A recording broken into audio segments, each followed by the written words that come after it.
bergabung kembali di acara Scholarship Talk seri 3 ini. Perkenalkan, saya Ayu Mega Rahmawati selaku moderator yang akan menemani teman-teman semua selama acara ini berlangsung. Perlu diketahui teman-teman bahwa acara Scholarship Talk The Series ini diselenggarakan oleh International Relations Office Universitas Muhammadiyah Yogyakarta dan telah bergabung bersama kita yaitu Direktur AIRO, Bapak Yordan. Selamat siang Pak Yordan. Siang. Sehat, alhamdulillah, bahagia. Alhamdulillah, bahagia. Oke, semoga kita semua diberi kesehatan. Amin. Teman-teman, di acara Scholarship Talk 3 ini, seri 3 ini kita akan berbincang atau sharing tentang scholarship yang ada di Turki dan perkuliahan yang ada di Turki. Dan di sini sudah bersama kita dua speakers, yaitu ada Kak Adli Hasmi dan Kak Hilmi Priliadi. Halo Kak Adli, halo Kak Hilmi. Halo. Hai, halo. Oke, baik. Teman-teman, di sini saya akan memberikan sedikit informasi tentang Kak Adli dan Kak Hilmi. Kak Adli ini merupakan alumni dari Universitas Muhammadiyah Yogyakarta dari jurusan Hubungan Internasional, dan Kak Adli sekarang ini sedang berkuliah di Turki, mengambil Master of South Asian Studies and International Relations di Necmettin Erbakan University. Nah, Kak Adli ini mendapatkan beasiswa dari Türkiye Burslari. Nah, kalau Kak Hilmi sendiri, Kak Hilmi merupakan alumni dari Universitas Muhammadiyah Yogyakarta juga. Nah, kalau Kak Hilmi ini saya sedikit tahu, Kak Hilmi tahun lalu itu pernah menjadi wakil presiden mahasiswa UMY dan juga mahasiswa berprestasi UMY, betul begitu ya Kak? Nah, sekarang sedang mengambil Master of Agricultural Economics di Atatürk University. Dan Kak Hilmi juga sama kayak Kak Adli mendapatkan beasiswa dari Türkiye Burslari. Baik, oke. Di sini di Turki sekarang sudah pukul berapa ya Kak? Jam Masih pukul 9 sekarang. 9 pagi atau malam? Pagi. Pagi. Oke, selamat pagi Kak. Pagi, Ayu. Ya, oke. Teman-teman, di sini saya ingin menginformasikan bahwa acara ini akan berlangsung kurang lebih selama 1 jam. Dan silahkan teman-teman memanfaatkan waktu yang terbatas ini untuk menggali informasi yang sebanyak-banyaknya dari kakak-kakak ini. Kemudian jika teman-teman memiliki pertanyaan, silahkan tuliskan pertanyaan teman-teman di fitur yang ada di aplikasi ini. Oke.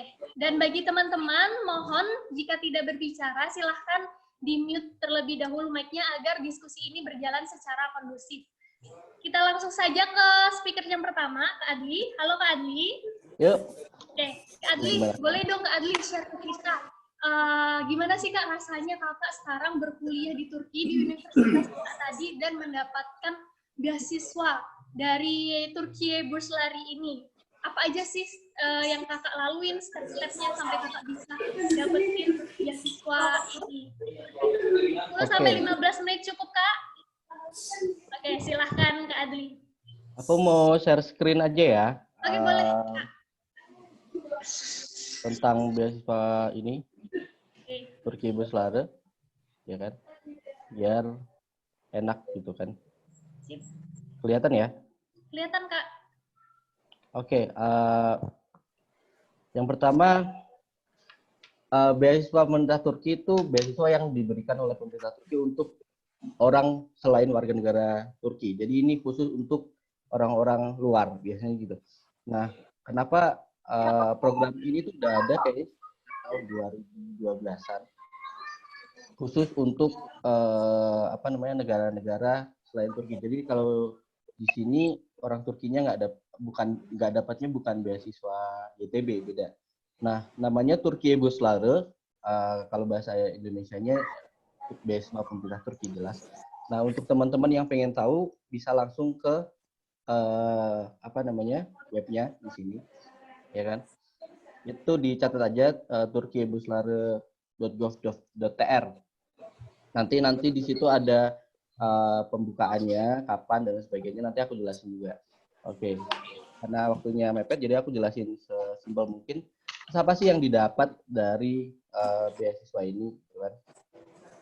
Yang dapat yang pertama adalah bebas uang kuliah, of course, karena kita nggak dibebankan uang kuliah sama sekali. Terus ada kelas bahasa Turki yang nanti kita akan dapat Jadi kalau pemerintah kalau dapat YTP itu kita nggak langsung kuliah. Kita ada pembekalan ijazah selama 1 tahun. Itu dari A1 sampai C1+.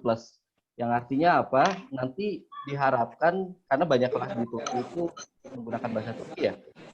Tapi kalau saya dapatnya kelas bahasa Inggris, alhamdulillahnya nggak terlalu pusing.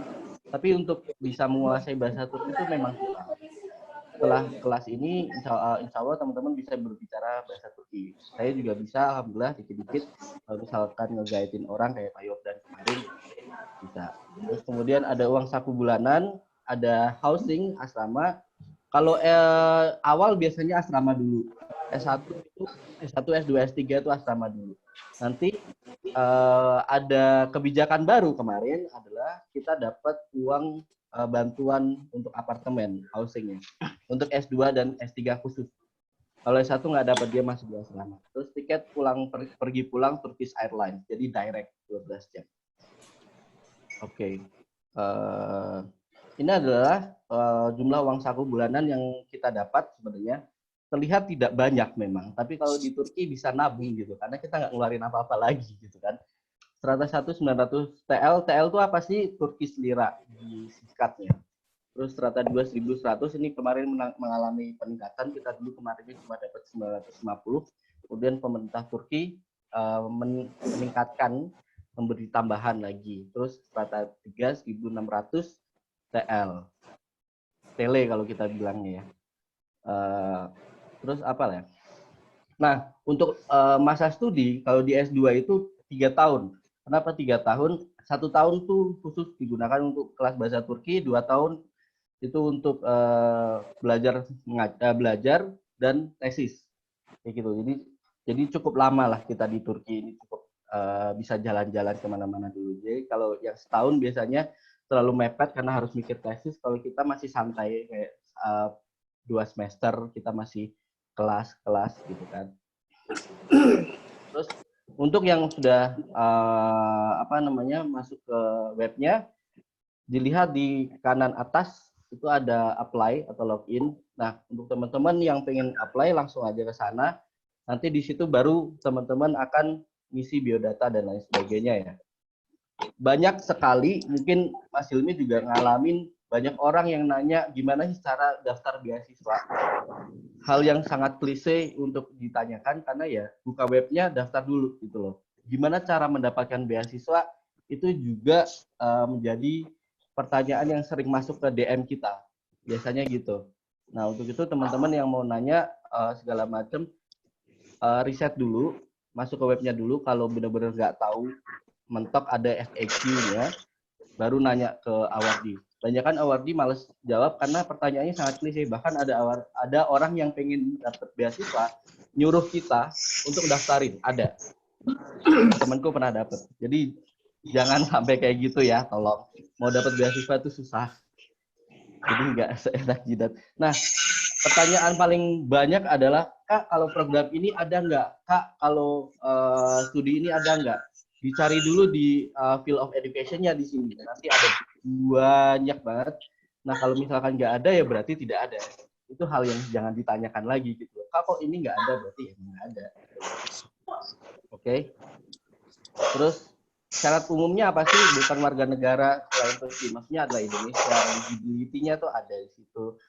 Belum pernah terdaftar sebagai mahasiswa di Universitas Turki, jelas.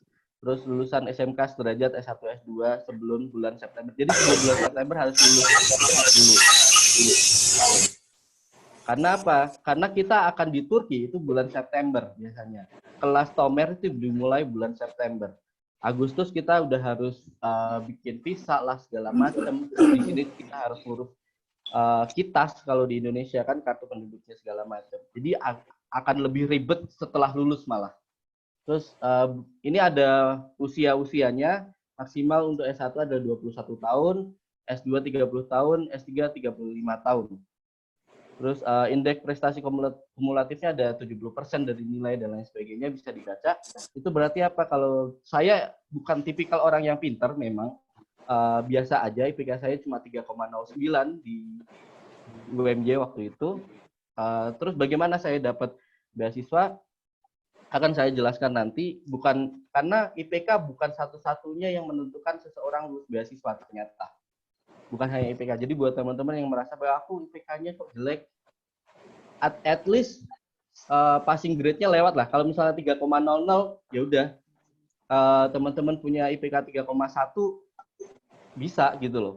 Ada hal lain selain IPK gitu. Terus ini adalah checklist dokumen yang harus dilengkapi. Banyak sekali orang yang pengen beasiswa tapi gagal di hal yang sepele. Apa itu? Dokumen. Upload dokumen tuh males loh.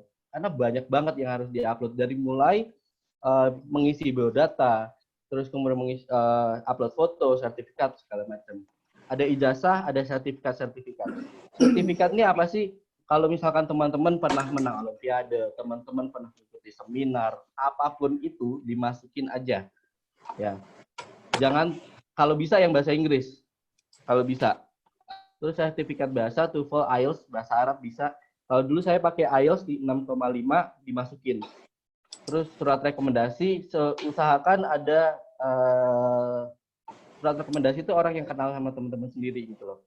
Jangan tiba-tiba Pak Jokowi ngasih surat rekomendasi tapi beliau tidak kenal gitu. Ya kan? Ada yang kayak gitu, ada. Terus motivation letter, ini yang menjadi krusial. Motivation letter itu berisi lu tuh mau ngapain gitu loh. Ngapain belajar di sini, ya kan?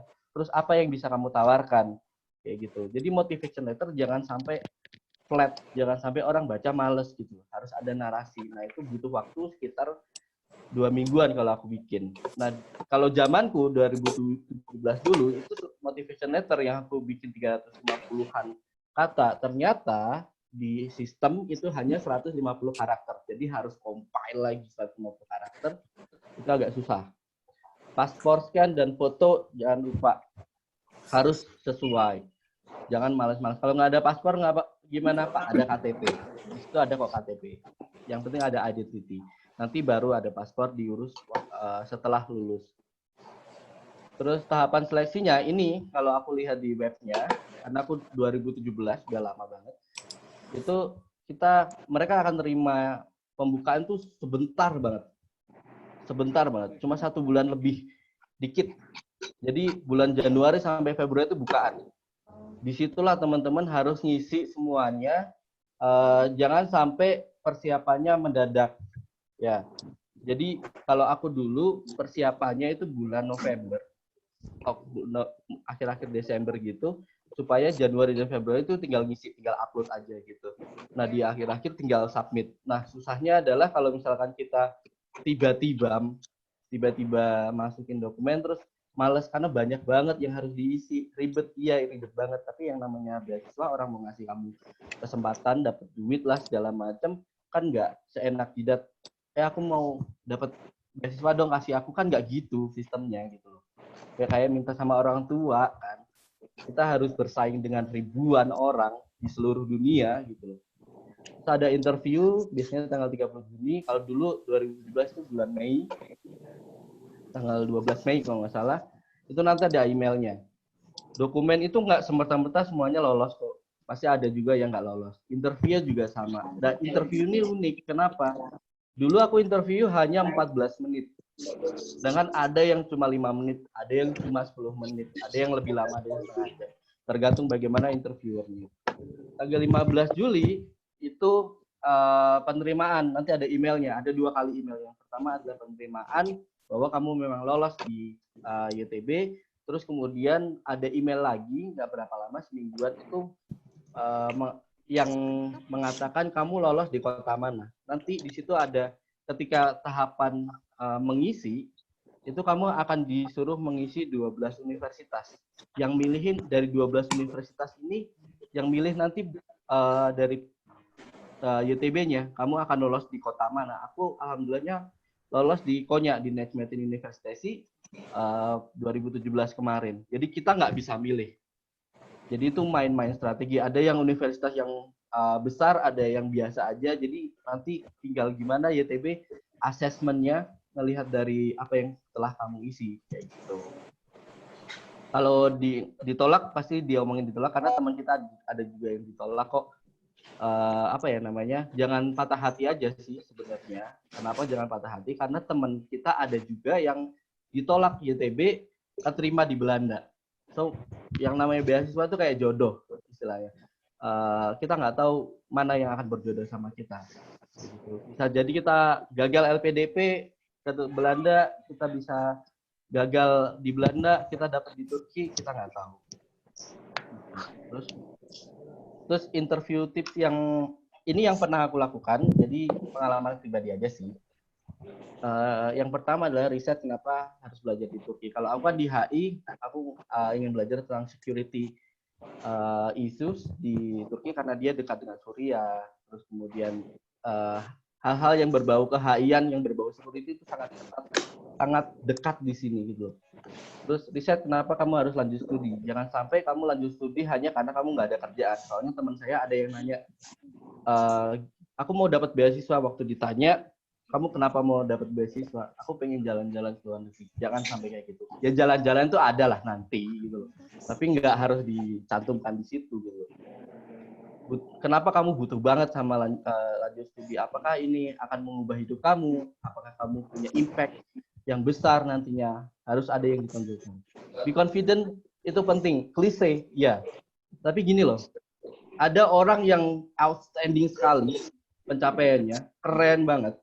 Ketika interview gagap, keringetan, tangan bergetar, nggak bisa ngomong, nggak bisa jelasin. Ketika ditanya, tolong introduce yourself biasanya. Itu jangan juga tiba-tiba ngomongnya kayak nama saya Adi, saya berasal dari Salatiga, misalkan saya di Pulau Duen. Bukan hal itu yang pengen ditanyakan oleh interviewer, tapi apa sih yang kamu itu pribadi yang kayak gimana? Are you professional, for example? Kamu pernah bekerja di mana? Kamu punya potensi apa? Itu yang harus ditonjolkan ketika interview. Banyak sekali orang yang tidak paham hal ini dan orang tidak tahu tujuan hidupnya sehingga waktu interview dia nggak tahu kamu ngapain sih harus beasiswa, apa yang bisa kamu lakukan setelah beasiswa. Jadi kayak ngawang-ngawang, saya akan jadi something, tapi kamu belum ada awang-awang. Waktu itu saya bekerja di Good News from Indonesia, yang berarti saya mengedukasi masyarakat Indonesia melalui artikel-artikel saya. Dan itu yang saya tonjolkan. Terus print out event atau program yang pernah kamu ikuti. Kalau aku dulu kan aku kerja di ASEAN Youth Friendship Network. Jadi event budaya yang aku pernah lakukan sebagai project officer itu aku foto, aku bilang bahwa saya sudah melakukan diplomasi budaya melalui ini. Kemudian saya bekerja di Good News from Indonesia yang berarti saya mengedukasi orang, I'm educating people in Indonesia through my article. Aku bilang kayak gitu. Jadi itu di foto, itu fotonya aku print, aku kasih mereka satu-satu. Terus ada lagi outline study. Outline study dibuat visual, aku print lewat Corel waktu itu. Aku mau belajar ini, nanti outputnya ini. Salah satu janji aku adalah mendekatkan hubungan antara Turki dan Indonesia, dan itu terjadi tahun 2019 ketika ngadain simposium internasional. Waktu itu ada Pak Dubes Turki, Pak Erol Kilic datang dan perwakilan KBRI, KJRI. Kita bicara tentang progressive international relation antara Indonesia dan Turki. Terus tonjolkan kelebihan tapi jangan bragging, jangan sombong. Itu agak tricky memang. Tapi setidaknya kamu jangan, oh gue bisa nih kayak gini. Oh gue tuh kayak gini loh. Jangan kayak gitu. Santai. Saya tuh punya kemampuan ini yang akan berimpact pada studi saya. Misalkan kayak gitu. Jadi jangan sampai kamu terlihat sombong.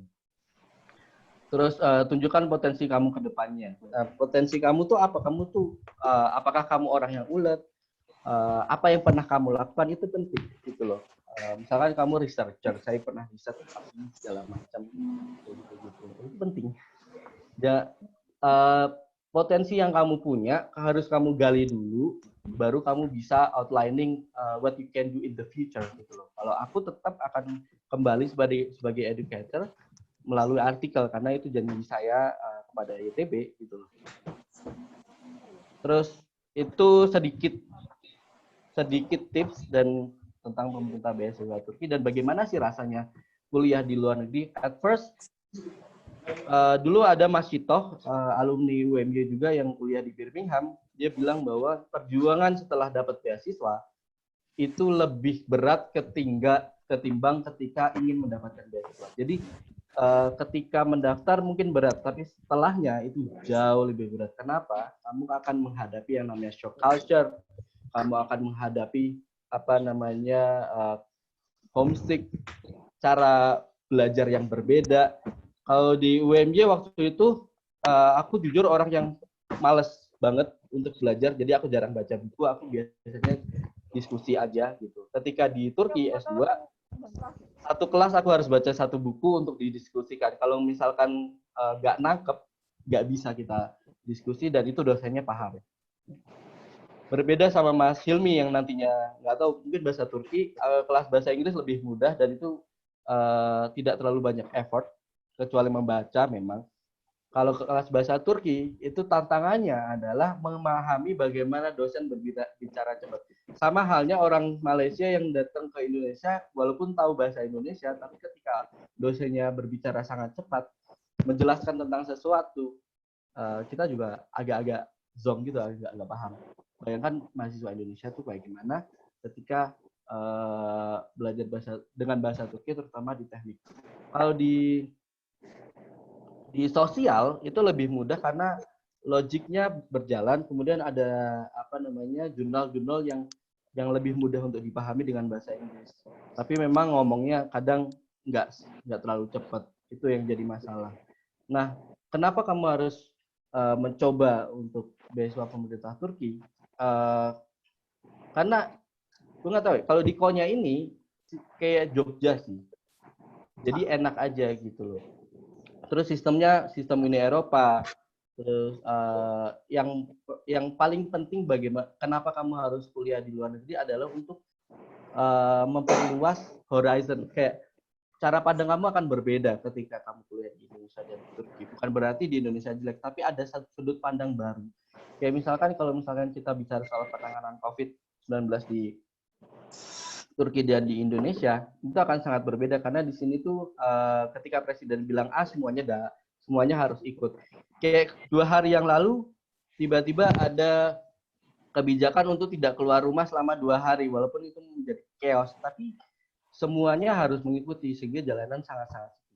Nah, kuliah di luar negeri bukan hanya memperluas networking kamu, tapi juga memperluas cara pandang kamu tentang satu hal. Kalau di HI kita belajar tentang realis segala macam, nah di sini realis lebih banyak digunakan ketimbang idealis.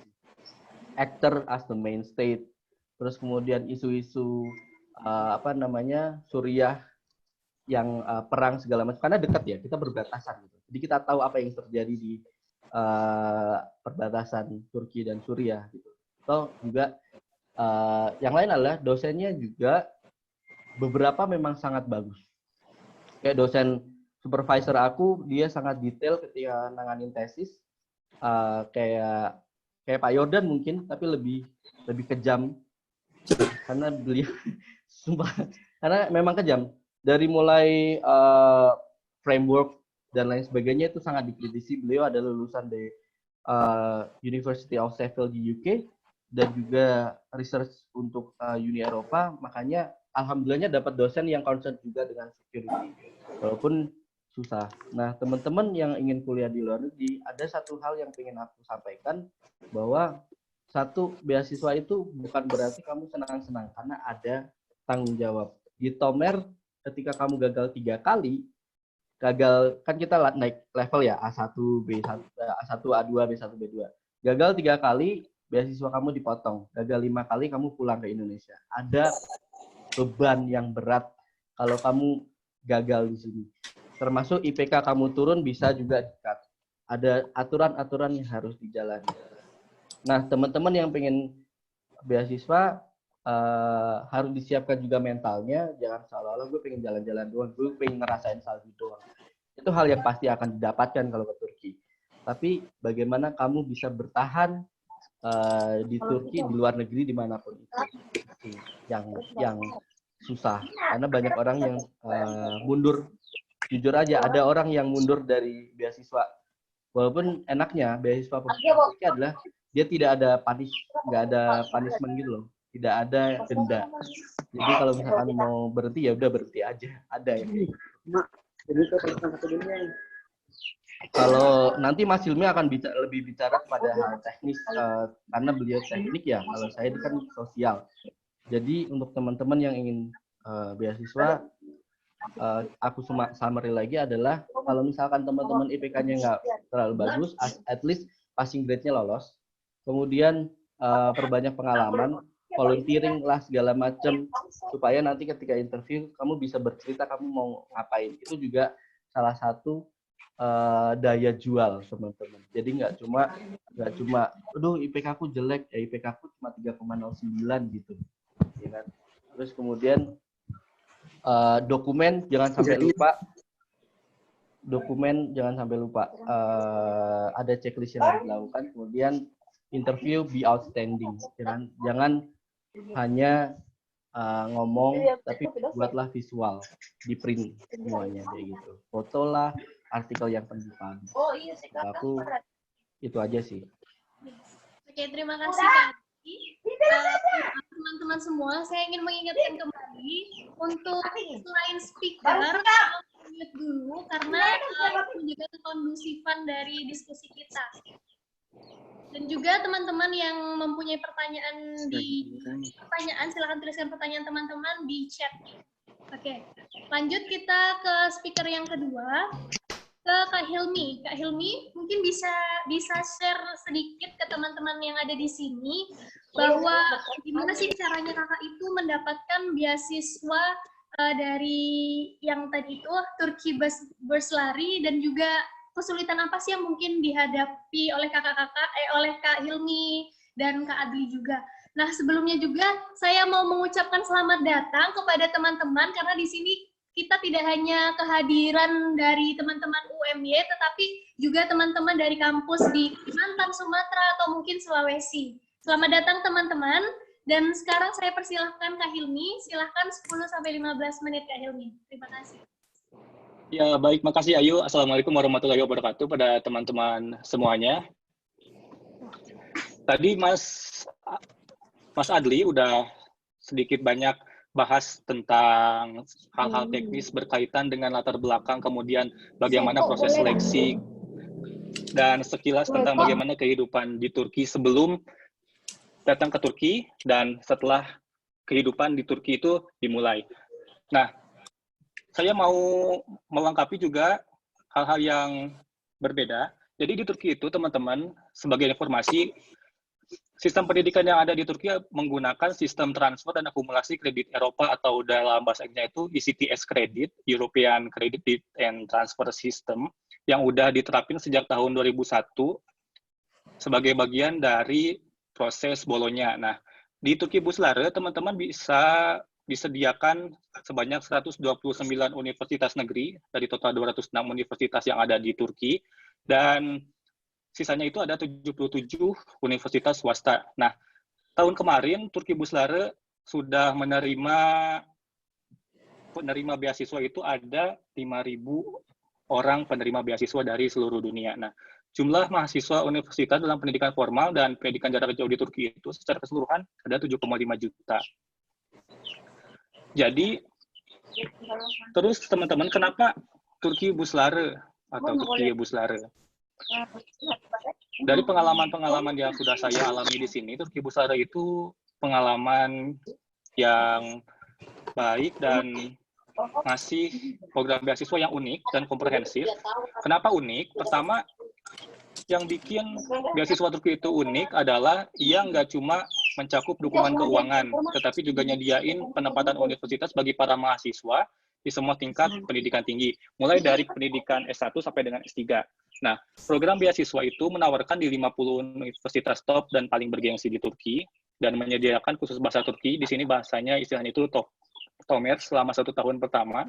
Sebenarnya teman-teman, kalau teman-teman punya sertifikat bahasa Turki level C1 dan itu udah bisa diterima sama YTB, teman-teman nggak harus ngambil program bahasa Turki yang selama 1 tahun pertama. Atau jika jurusan teman-teman itu menggunakan bahasa Turki dan teman-teman bisa membuktikan sertifikasi bahasa Turki teman-teman, baik itu IELTS atau TOEFL, teman-teman bisa langsung bergabung di jurusan teman-teman. Jadi nggak usah ambil TOEFL terlebih dahulu selama 1 tahun.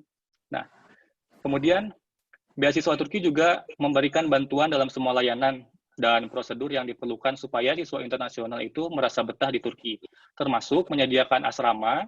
Teman-teman juga nanti bisa menerima asuransi kesehatan. Teman-teman dikasih rekening bank siswa, di sini menggunakan Vakıfbank, nanti uang beasiswa yang 950 TL atau Turkish lira itu untuk S1, 1.100 untuk S2, dan 1.600 untuk S3 itu akan teman-teman terima melalui Vakıfbank, bank yang ditunjuk oleh pemerintah Turki sebagai perantara untuk menerima uang beasiswa dari pemerintah kepada teman-teman kalian. Kemudian teman-teman nanti juga dapat izin tinggal untuk siswa ini nggak gratis sebenarnya, nanti teman-teman urus sendiri dan harus bayar serta khusus bahasa 1 tahun. Nah, terlepas dari layanan dasar dan bantuan yang disebutin saya barusan, beasiswa Turki Busari juga menawarkan bimbingan sosial, kemudian ada budaya dan akademik dalam bentuk kongres, teman-teman bisa ikut kongres, teman-teman bisa ikut seminar, bisa ikut international conference, bisa ikut juga pertemuan hari budaya, program terkait seni, dan berbagai pelatihan, peluang magang internasional juga teman-teman nanti bisa dapat, dan ada juga program orientasi karir. Seperti itu. Dan kenapa saya dulu ingin kuliah di Turki? Pertama, waktu tahun 2016 itu saya sempat baca bukunya karya Mas Faris Beki. Beliau lulusan Universitas Marmara, jurusan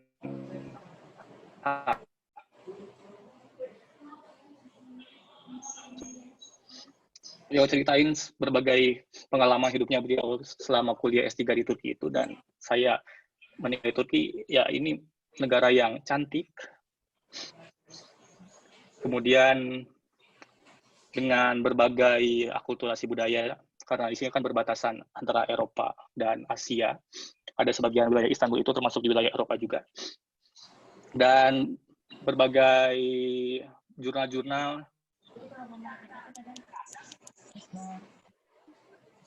berkaitan dengan pertanian juga untuk dilakukan riset ketika saya kuliah S2 di sini. Jadi Turki itu salah satu produsen kapas dan anggur terbesar di Eropa, bahkan Jerman, Rusia juga impor anggur dari Turki. Kemudian ini saya jadikan sebagai letter of interest saya, letter of intent ketika saya mendaftar di proses seleksi berkas dulu. Saya tawarkan mengapa saya memilih Turki, kenapa pilih penelitian ini, kemudian bagaimana hubungannya dengan universitas yang saya pilih. Nanti teman-teman, tadi udah disampaikan juga sama Mas Adli, di proses seleksinya itu ada proses penilaian awal yang berkaitan dengan dokumen-dokumen, kemudian ada disaring atau shortlisting nanti. Nah, selama shortlisting nanti teman-teman bakal dapat pemberitahuan untuk datang di fase atau tahap wawancara.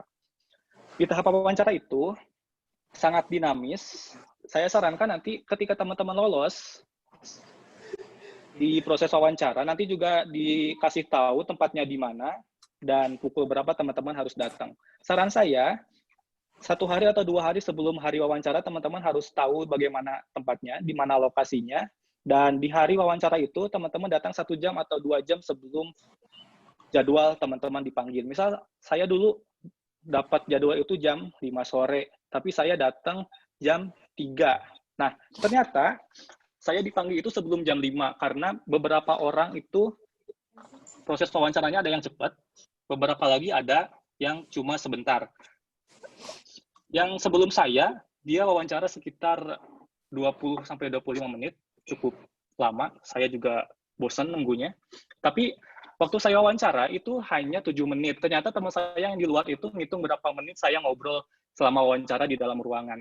Ternyata dia bilang ke saya cuma 7 menit wawancara itu. Itu sangat dinamis dan nggak pasti nanti waktunya itu sama dengan jadwal yang dikasih oleh pihak YTB kepada teman-teman. Saran saya, teman-teman datang dan harus tahu bagaimana lokasinya, di ruangannya seperti apa, kemudian kalau itu biasanya di dalam universitas, letak gedungnya itu di sebelah mana, teman-teman harus tahu.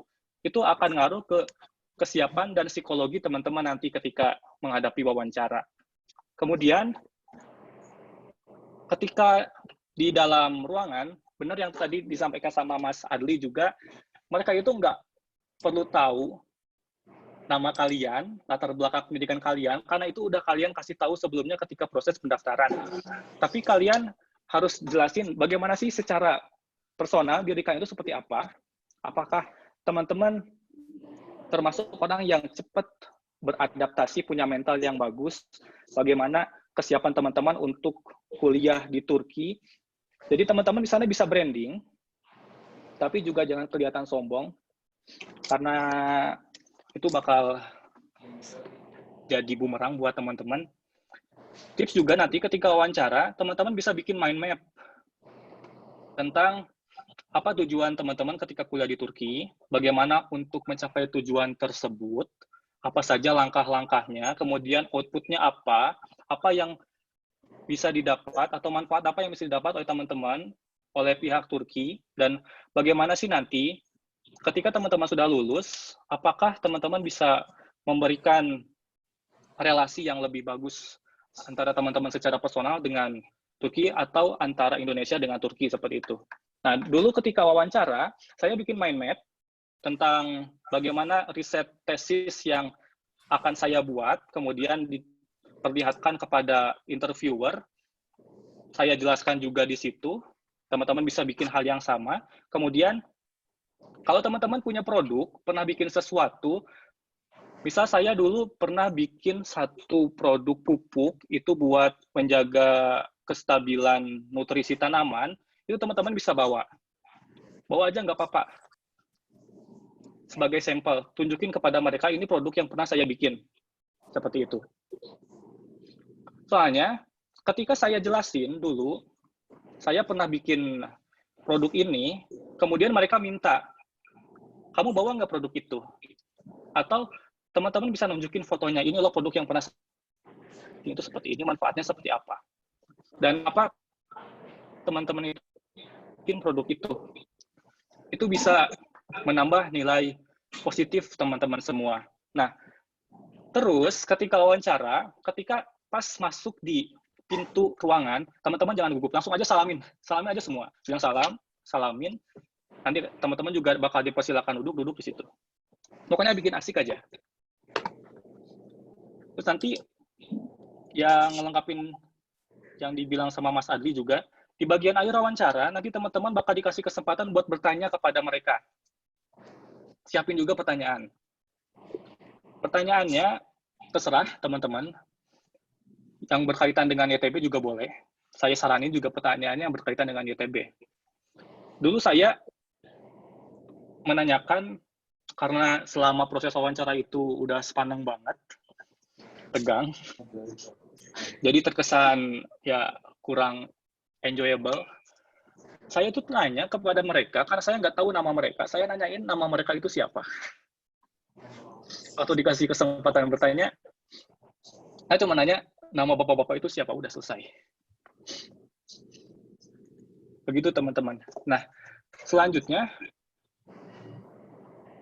teman-teman nanti akan dikasih kesempatan buat milih 12 universitas. Ada beberapa tips yang ingin saya sampaikan berkaitan dengan pemilihan universitas nanti ketika teman-teman memilih referensi di sana. Pertama, teman-teman bisa nyari reputasi calon dosen pembimbing, karena ini hal yang penting, meskipun nggak wajib sebenarnya. Karena secara teknis kan nanti, tujuan utama yang membawa teman-teman studi lanjut adalah buat lulus secara teknis, oke. Dan mendapatkan penghargaan berupa gelar master atau doktoral untuk kebutuhan karir teman-teman. Nah, secara teknis juga, teman-teman harus bisa menghasilkan publikasi berupa jurnal, atau paling tidak ada tesis atau disertasi yang diujikan di akhir studi nanti. Peran dosen di situ sangat signifikan, sangat penting. Terlebih lagi bahwa untuk menyelesaikan studi ada berbagai birokrasi yang mengharuskan ada tanda tangan atau persetujuan beliau. Nah, kelancaran komunikasi sama vibe yang cocok menjadi hal yang penting. Sedikit berbeda dari peran dosen pembimbing pada saat studi S1 sarjana dulu, yang kurang lebih hanya berlangsung selama 1 semester pengerjaan skripsi, kalau yang rajin. pada studi pasca sarjana, keterikatan mahasiswa sama dosen pembimbing itu bisa jadi dimulai dari awal masuk sampai dengan teman-teman lulus kuliah. Nah, maka dari itu, karena lamanya waktu bekerja bareng, dari sudut pandang pengembangan diri dan peningkatan kapasitas akademik, buat dapetin dosen pembimbing yang mengayomi dan bisa mengarahkan juga itu sangat penting.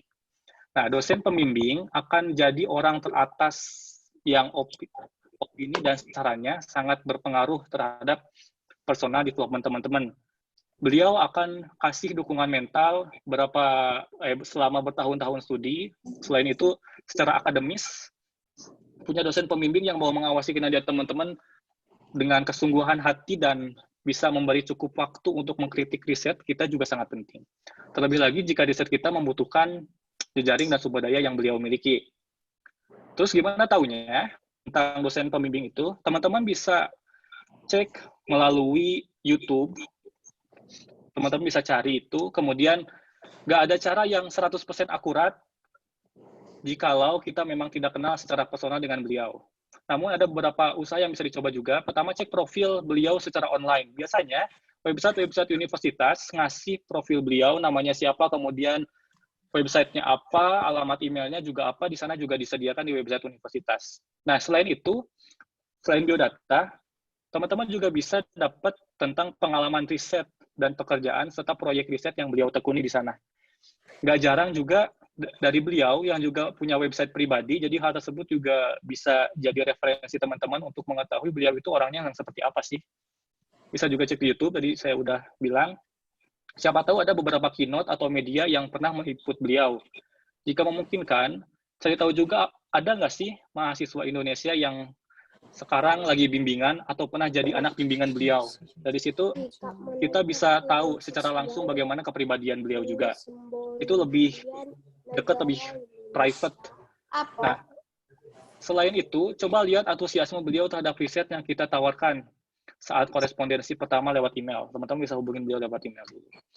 Calon dosen pembimbing yang terlihat lebih excited, besar kemungkinan akan kasih dukungan yang lebih besar juga, karena riset yang kita presentasikan di awal itu juga akan berkontribusi terhadap perkembangan proyek yang beliau tekuni. Terus, teman-teman bisa juga nyari tahu tentang fasilitas kampus sama jurusan. Selain itu, ranking universitas. Nah, nggak bisa dipungkirin sebenarnya, kalau di Indonesia, patokan utama dalam menilai suatu kampus itu adalah masih dengan angka ranking. Jadi, kalau teman-teman punya rencana buat berkarir di Indonesia, tentu hal ini harus menjadi pertimbangan. Teman-teman bisa cek ranking universitas yang bersangkutan melalui berbagai website seperti Webometric, QS, atau CWUR.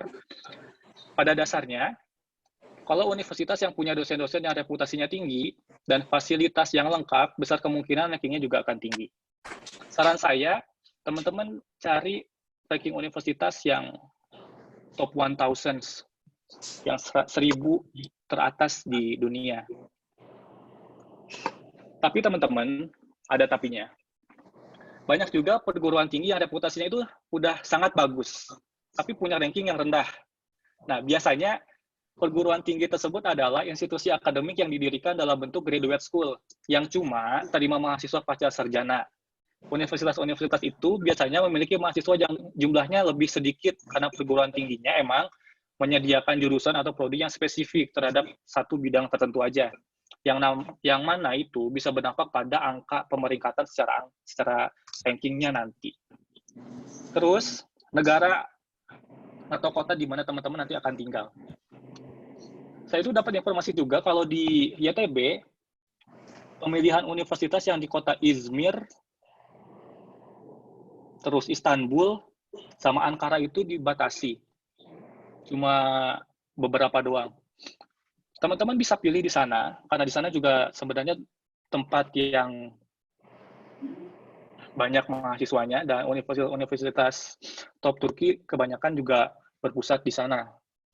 Meskipun sebenarnya di kota-kota lain juga banyak, di Konya ada, di Trabzon ada, di Erzurum juga ada.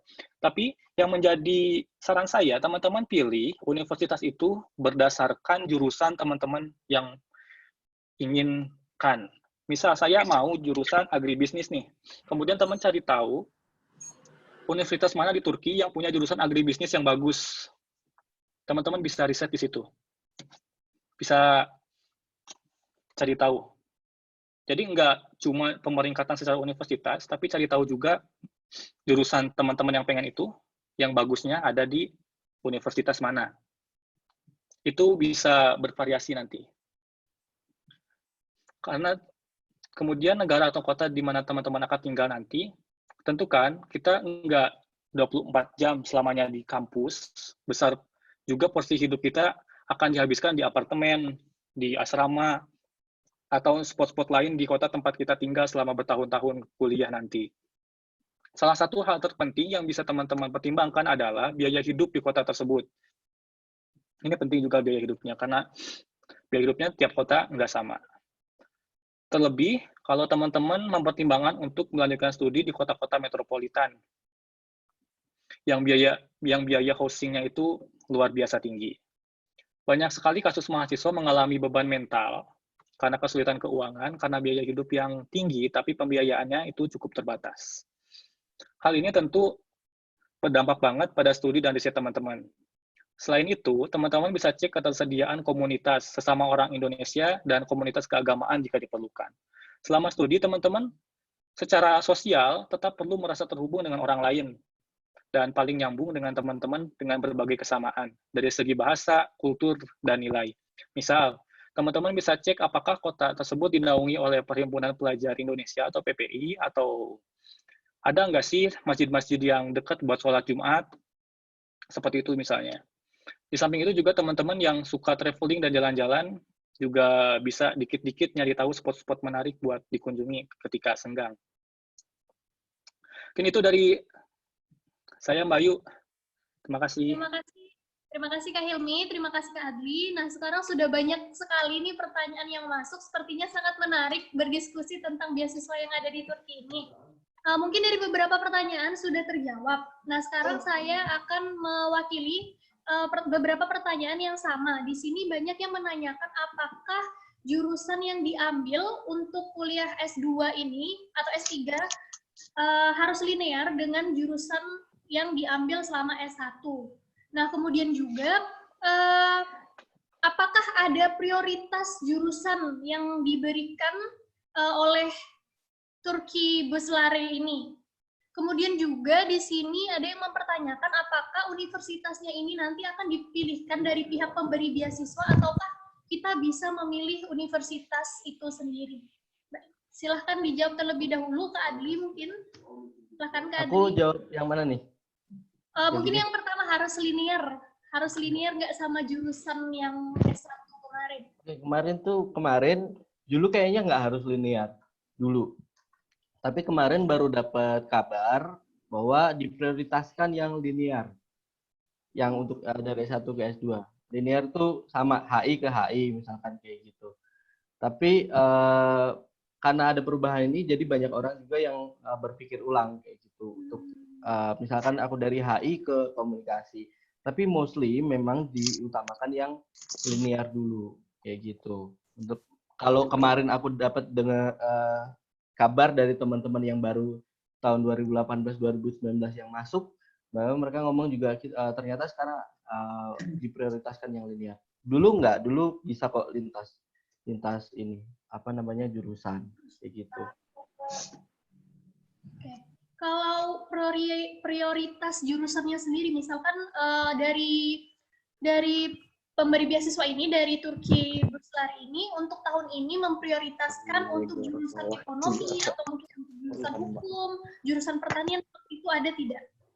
Oh, ini yang menarik, bahwa kita akan susah untuk menganalisa jurusan mana yang diprioritaskan karena memang sistemnya tertutup. Kita nggak tahu.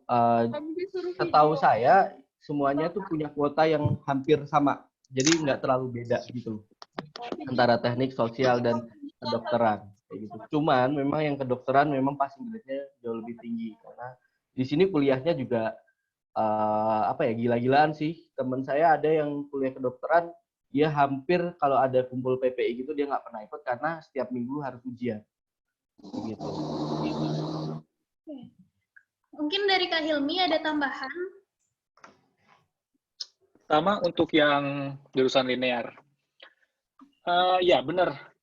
Sebenarnya proses seleksi yang dilakuin sama tim seleksi dari YTB itu, mereka tetap di tahun kemarin, mereka memprioritaskan teman-teman yang di preferensinya memilih jurusan itu yang linear. Kayak dari Mas Agri tadi dari HI ke HI juga, dari agribisnis ke agribisnis misalnya. Contohnya kemarin saya pilih universitas itu yang jurusan agribisnis di urutan 1, kedua, sama ketiga itu semua agribisnis. Tapi karena sisanya yang punya jurusan agribisnis itu nggak bagus-bagus banget, menurut saya, kemudian saya pilih di urutan ke-4, ke-5, ke-6, itu jurusannya adalah di teknologi pangan. Itu nama jurusannya beda, tapi masih tetap berhubungan. Nah, meskipun di sana disediakan 12 preferensi buat teman-teman pilih, itu harus diisi semuanya. Pinter-pinter teman-teman nanti pengennya di universitas mana, yang paling teman-teman pengen, kemudian yang di urutan terakhir itu masih juga teman-teman yang minat buat kuliah di sana. Jangan sampai pilihan pertama itu teman-teman yang udah pengen banget, jadi cita-cita teman-teman mau kuliah di sana, tapi teman-teman isi sampai urutan ke-12. Nah, di urutan 12 itu adalah universitas yang nggak bagus, teman-teman nggak pengen kuliah di sana. Nanti ketika, ini nyambung juga sama penempatan nanti ya, ketika pihak YTB menempatkan teman-teman di universitas yang teman-teman masukin ke preferensi, tapi itu bukan universitas yang teman-teman pengen, teman-teman itu bakal bingung nanti, ini aku bakal ngambil nggak ya? Ini jurusannya bukan yang saya mau, universitasnya juga nggak bagus-bagus banget. Misal, UGM atau UI atau IPB itu lebih bagus daripada universitas ini. Kenapa saya harus kuliah di sana? Itu teman-teman bakal dilematis sendiri. Kemarin saya cuma pilih preferensinya itu dari 1 sampai 6 doang. Tapi kalau teman-teman punya preferensi 1 sampai 12 dan itu universitas-universitas yang teman-teman emang pengen, isilah di sana. Itu karena kita itu nanti cuma menyampaikan universitas-universitas mana saja yang kita pengen kuliah di sana, berupa preferensi urutannya dari 1 sampai dengan preferensi terakhir teman-teman pengen di mana. Nah, sisanya nanti penempatannya itu ditetapkan oleh YTB. Sebagai contoh, dulu saya pilihan pertamanya itu di Ankara Universitesi, pilihan keduanya itu di Ataturk Universitesi, pilihan ketiga itu di EG. Keempat, 5, 6 saya lupa. Nah, saya ditempatkannya itu di pilihan kedua. Seperti itu teman-teman contohnya. Jadi pastikan teman-teman pilih universitas yang memang itu teman-teman mau. Berkaitan dengan tadi linear atau enggak, kemudian pemilihannya itu atau penempatannya seperti apa. Gitu dari saya, Mbak Ayu. Oke, artinya penempatan universitas ini tetap yang ada di dalam list yang sudah kita isi tadi ya, Kak? Iya. Oke, selanjutnya, Kak, ini mungkin pertanyaannya sedikit menarik ya, karena di sini pertanyaannya itu, apa sih kesalahan yang sering dilakukan oleh teman-teman yang mendaftarkan scholarship ini, sehingga mereka itu tidak lolos gitu ke seleksi ini? Oke, mungkin bisa dijawab Kak Hilmi dulu. Silahkan. Oke, kesalahan-kesalahannya, pertama, ada beberapa teman-teman itu yang terlalu mepet ketika daftar, jadi persiapannya itu nggak begitu matang. Misal 1 bulan atau 2 bulan sebelum pendaftaran itu, mereka baru mempersiapkan diri. Jadi, ketika teman-teman sekarang ini di bulan April, ikut scholarship talk, dan biasanya yang YTB buka pendaftaran itu di bulan Januari, sampai dengan Februari, teman-teman siapkan semuanya. Pertama itu, karena otomatis akan berdampak pada semua persiapan yang teman-teman bikin nanti. Dan itu sangat riskan. Ketika teman-teman bikin letter of intent, itu sangat penting. Jadi teman-teman di sana harus bikin kenapa teman-teman pilih Turki, kemudian apa sih riset yang ingin teman-teman bikin, apa manfaat yang bisa dikasih sama teman-teman buat penyedia beasiswa, meskipun ini nggak ada keterikatan nanti ketika teman-teman lulus. Dan apa manfaat hubungan antara Indonesia dan Turki ketika teman-teman nanti menerima beasiswa dan lain sebagainya, itu harus teman-teman pikirkan. Kemudian ketika teman-teman membuat surat referensi, harus dipastikan juga kalau itu adalah orang yang tahu dengan teman-teman, orang yang kenal, kemudian orang yang penting juga. Sebagai contoh, kalau teman-teman dari UMY kenal dengan Pak Rektor, teman-teman bisa minta surat rekomendasi dari Pak Rektor. Kemudian ada juga teman saya yang minta surat rekomendasi dari Pak Haidar Nasir, itu juga boleh, asalkan teman-teman kenal sama beliau. Atau dari dosen pembimbing juga bisa, seperti itu. Dan pastikan juga semua dokumen-dokumen yang teman-teman upload di sana, teman-teman kasih keterangan, jangan yang terlalu bertele-tele, tapi kasih keterangan yang itu memang sudah mendeskripsikan secara singkat dan padat, mendeskripsikan atau menggambarkan dokumen yang teman-teman upload. Nah, dokumen-dokumen itu nanti bisa teman-teman upload dokumen prestasi akademik maupun non-akademik. Nah, selain itu juga teman-teman kalau punya pengalaman jadi relawan sosial, jadi volunteer kayak gitu, teman-teman bisa upload itu berupa sertifikat ataupun bukti-bukti apapun itu, teman-teman bisa upload di sana. Keaktifan organisasi juga bisa teman-teman upload. Itu emang cukup nguras waktu. Uploadnya beberapa sampai 1 jam juga bisa sampai. Tapi yang pasti teman-teman kasih keterangan itu yang sangat mendeskripsikan, nggak bertele-tele. Karena pihak YTB itu nanti akan memeriksa ribuan berkas dari berbagai negara, dari berbagai orang, dari berbagai benua juga, dari Afrika, Eropa, Asia, dan sebagainya. Itu bakal ribet mereka. Itu kesalahan-kesalahan yang teman-teman bikin, biasanya juga ada di sana. Itu mungkin dari saya, Mbak Ayu. Terima kasih Kak Ilmi. Kak Adli menambahkan? Kalau aku menambahkan untuk tahap apa namanya penerimaan seleksi dokumen itu paling sering orang salah adalah males untuk upload. Pada akhirnya di akhir-akhir traffic udah naik, upload tuh nggak bisa-bisa. Nah, kadang itu yang jadi kendala. Bahkan ketika kita mau upload ternyata size-nya tidak cukup. Nah itu. Terus dokumen apa aja yang harus ini kan sudah ada listnya, daftarnya di situ. Itu semua harus ikut kolomnya. Ada juga yang mix gitu, akhirnya orang juga malas untuk nyeleksi. Nah, benar kata Hilmi bahwa jangan bertele-tele dah. Kalau misalkan kamu pengen jadi ini, misalkan kamu pengen belajar ini, pengen jadi ini, ya udah jelasin kenapa pengen itu, nggak usah blabbering kemana-mana, nggak usah sampai nyeritain segala macam. Terus kemudian prestasi, ada yang nanya apakah prestasi harus linear? Nggak juga gitu. Ada akademis, non akademis. Aku aktif di breakdance, di hip hop dance dan lain sebagainya, tapi aku juga aktif di Medal of United Nations dulu. Jadi semuanya tuh dimasukin aktivitas. Untuk apa sih? Supaya orang tahu bahwa kamu tuh nggak cuma aktif di satu tempat aja gitu. Ada komunitas-komunitas yang kamu jalankan. Jadi jangan takut, istilahnya leadership itu kan dibentuk di mana aja gitu. Orang butuh tahu itu. Kesalahan banyak orang adalah malas, jujur ya. Klise, tapi males banget untuk ngisi form. Biodata tuh banyak yang harus diisinya.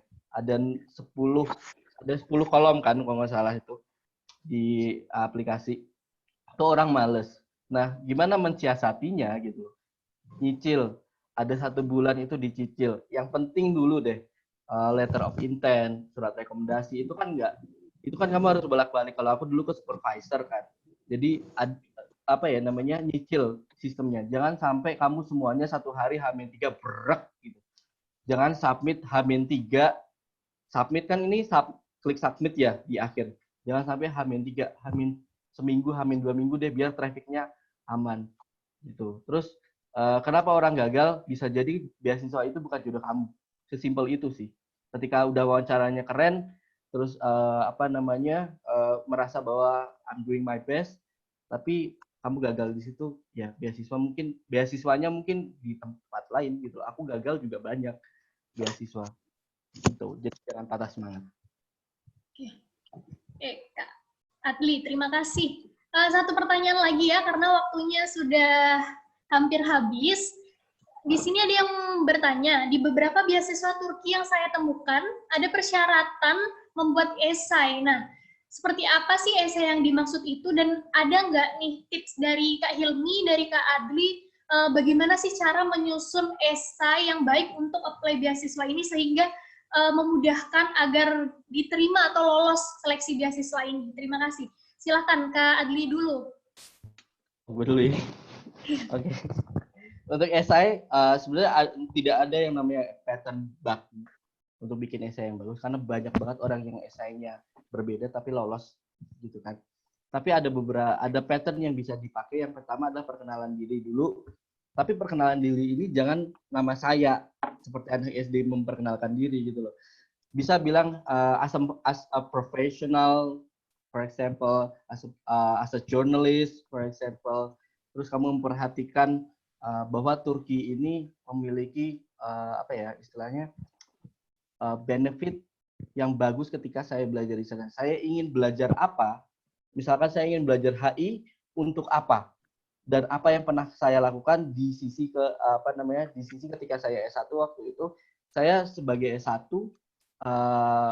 menggunakan ilmu saya sebagai jurnalis, penulis di suatu media untuk mengedukasi. Jadi relating semuanya. Jangan terpecah-pecah gitu loh. Jangan sampai narasinya itu tidak enak dibaca. Sesimpel itu sebenarnya, narasi itu penting gitu loh. Perkenalan diri jangan sampai diisi dengan hal-hal yang klise. Tonjolkan kelebihan diri kamu. Misalkan as a profesional, saya telah bekerja di mana dan saya ingin berbuat lebih besar lagi. Sama nothing tulus aja gitu. Bahwa ketika kamu tidak keterima beasiswa ini, kamu tetap melakukan kontribusi terhadap masyarakat sebatas yang kamu bisa. Tapi ketika saya dapat beasiswa ini dan mendapatkan beberapa benefit seperti A, B, dan C misalkan, saya bisa melakukan perubahan yang lebih masif, lebih besar dengan networking saya, dengan keilmuan saya. Jadi istilahnya beasiswa ini membantu kamu untuk melakukan kontribusi yang lebih besar kepada masyarakat, entah itu Turki, entah itu Indonesia. Sesimpel itu. Memang terlihat klise, tapi cara narasinya itu setiap orang stylenya beda-beda. Kayak gitu. Tidak ada pattern pasti bagaimana lolos beasiswa. Yang bisa kamu lakukan hanyalah tetap menonjolkan diri kamu sendiri, apa potensi yang kamu tawarkan, kenapa kamu belajar itu. Terus kemudian setelah lulus kamu mau jadi apa. Nah itu yang paling penting, karena banyak orang yang nggak tahu setelah lulus mau jadi apa, ketika tulis dia juga nggak tahu. Tidak benar-benar menjiwai esai itu. Biasanya gitu. Baik. Kak Hilmi, silahkan menambah. Oke, Mbak Ayu. Pertama, di esai itu secara umum kita bisa menjelaskan tentang pilihan jurusan kita. Kemudian dari pilihan jurusan itu, apa latar belakang kita memilih jurusan yang kita pilih, kemudian kenapa pilih negara itu buat penelitian kita, studi lanjut kita bisa sampaikan di sana, alasan kita memilih Turki misalkan, kemudian manfaat dari studi yang kita jalani, kemudian manfaat juga dari penelitian yang kita buat itu apa. Terus kenapa kampus yang kita pilih itu bisa memenuhi alasan-alasan itu.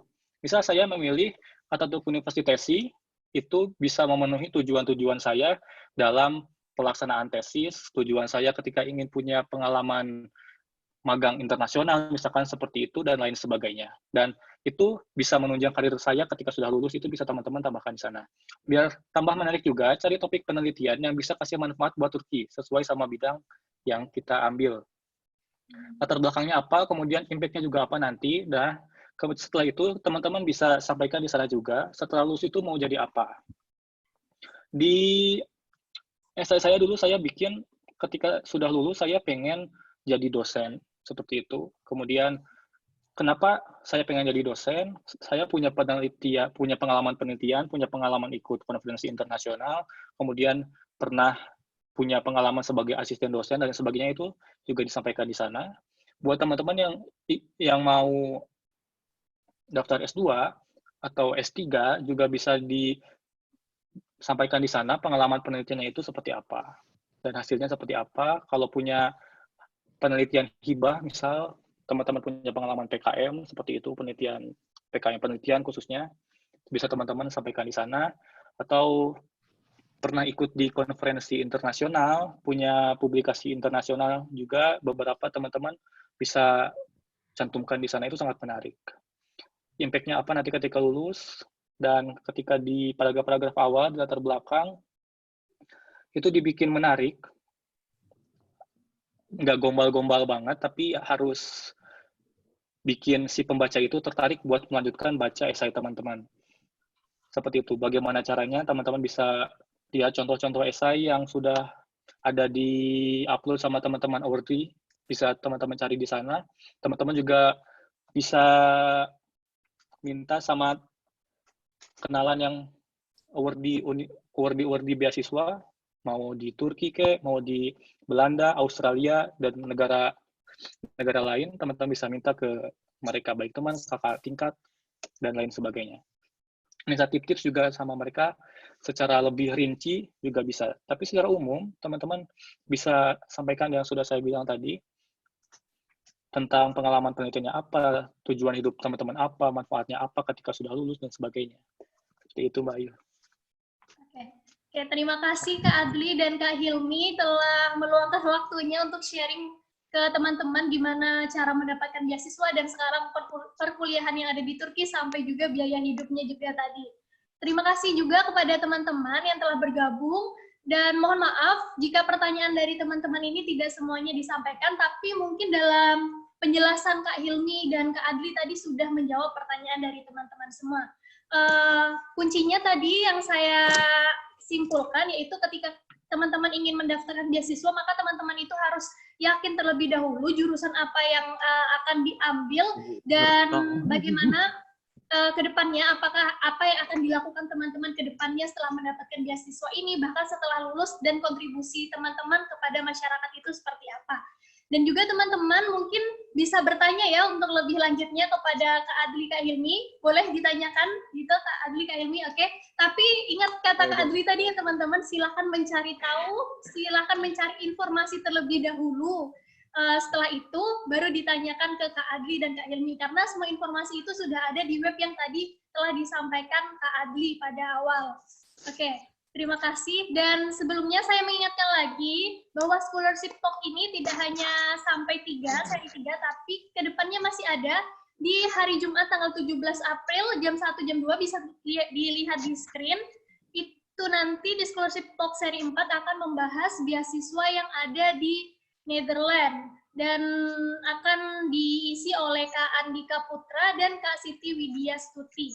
Baik, terima kasih juga kepada Airo yang telah menyelenggarakan acara ini. Terima kasih Bapak Yordan dan staf Airo.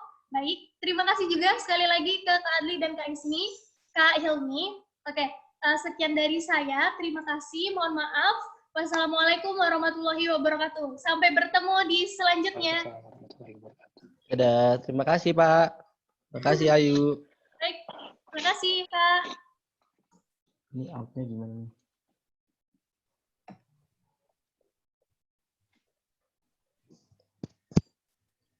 Masuk.